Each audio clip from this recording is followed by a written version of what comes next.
Welcome sa Tagalog Horoscope, ang iyong gabay sa pang-araw-araw na buhay. Hatid namin ang pinakadetalyadong horoscope na magsisilbing gabay mo sa pera, trabaho, pag-ibig, kalusugan, at swerte. Naway magtagumpay sa buhay ang lahat ng ating tagapakinig at subscribers sa buong mundo. Maraming salamat sa pag-subscribe at tanggapin ang siksik, liglig, at umaapaw na biyayang hatid ng Tagalog Horoscope. Narito ang iyong pang-araw-araw na horoscope para sa Virgo. Panimula.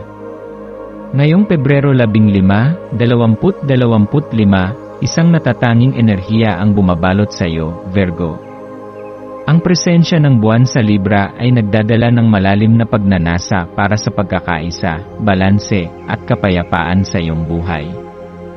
Maaari mong mapansin ang isang kakaibang hatak sa iyong damdamin, na para bang may puwersang nagtutulak sa iyo upang humanap ng harmonya, hindi lamang sa iyong panloob na mundo, kundi pati na rin sa iyong pakikitungo sa iba.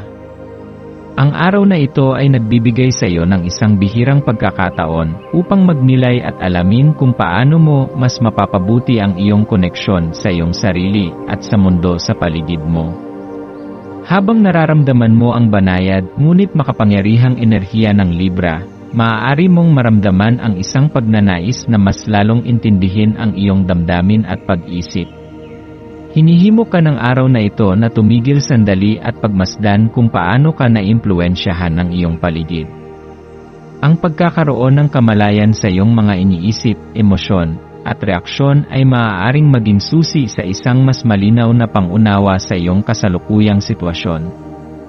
Sa pamamagitan ng masusing pagmumuni-muni, maaari mong matuklasan ang mga bagay na tunay na nagpapaligaya sa iyo.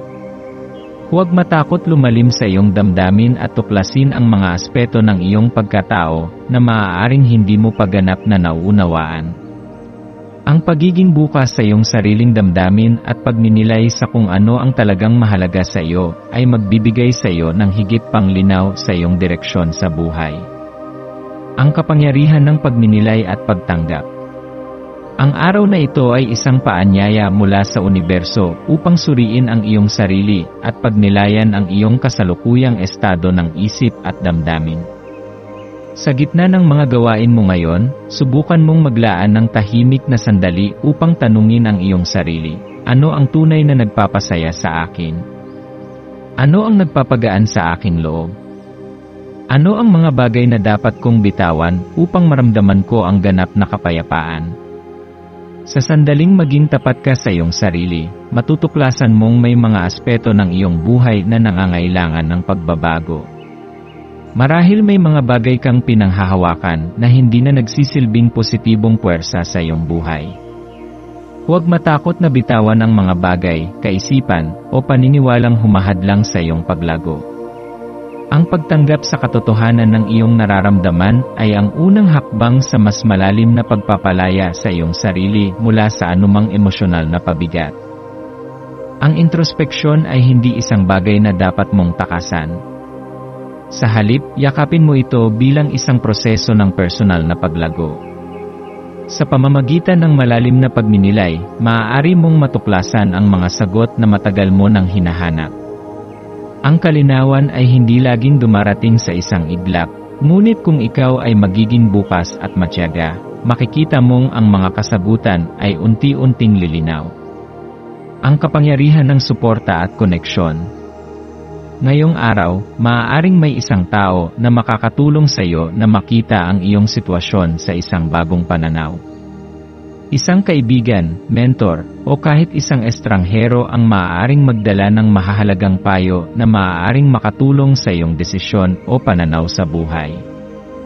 Huwag matakot na lumapit sa iba para humingi ng gabay, hindi ito isang tanda ng kahinaan, kundi isang pagpapakita ng iyong pagiging bukas sa bagong kaalaman at pananaw. Minsan, ang sagot na hinahanap natin ay hindi nagmumula sa ating sariling isipan kundi sa karanasan at opinyon ng iba. Sa pamamagitan ng pakikinig sa iba, maaari nating makuha ang mga aral na maaaring hindi natin napapansin sa ating sariling pananaw. Ang pagbabahagi ng iyong nararamdaman sa isang taong pinagkakatiwalaan mo ay maaaring magbigay ng kaginhawaan at magbukas ng mga bagong pintuan ng pangunawa. Maswerteng kulay, numero at gawain. Maswerteng kulay, bughaw. Ang kulay na ito ay sumisimbolo ng kapayapaan, kaliwanagan ng isipan, at katatagan. Ang pagsusuot ng kulay bughaw o pagkakaroon ng anumang bagay na may ganitong kulay ay makakatulong sa iyo na mapanatili ang balanse at katahimikan sa araw na ito. Maswerteng numero, 4 at 9. Ang 4 ay sumisimbolo ng matibay na pundasyon at katatagan, habang ang 9 ay nagpapahiwatig ng espiritual na paglago at mas malalim na pangunawa sa buhay. Maswerteng gawain, pagninilay at pagsusulat ng iyong damdamin.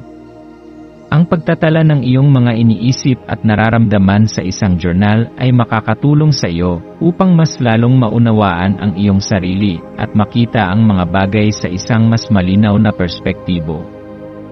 Payo at pangwakas na mensahe. Ngayong araw, Virgo, pagnilayan mo ang tunay na kahulugan ng balanse sa iyong buhay. Hindi mo kailangang madaliin ang mga bagay, ang pinakamahalagang hakbang ay ang matutong makinig sa iyong puso at damdamin. Ang kalinawan ay dumarating sa tamang oras, kaya huwag kang mainip kung hindi mo paagad nakikita ang sagot sa mga tanong na bumabagabag sa iyo. Igalang mo ang iyong sariling proseso ng pag-unlad. Lahat ng emosyon, kahit na ang mga negatibo, ay may layunin. Ang kalungkutan, pangamba, o pag-aalinlangan ay hindi laging masama, minsan, ito ay daan patungo sa mas malalim na pangunawa at mas matibay na kumpiyansa sa sarili. Sa pagtatapos ng araw, bigyan mo ang iyong sarili ng oras upang pasalamatan ang sarili mo para sa lahat ng iyong pinagdadaanan at natututunan. Ikaw ay isang matatag at marangal na nilalang, at ang bawat hakbang na ginagawa mo ay patungo sa isang mas maliwanag na kinabukasan. Virgo, magtiwala ka sa proseso ng iyong paglalakbay. Ikaw ay lumalago, ikaw ay lumalakas, at ikaw ay patuloy na nagiging mas malalim sa iyong pangunawa sa sarili at sa mundo. Patuloy kang magpakatatag, sapagkat ikaw ay may kakayahang lumikha ng isang mas balanse at mas payapang buhay para sa iyong sarili at sa mga tao sa paligid mo.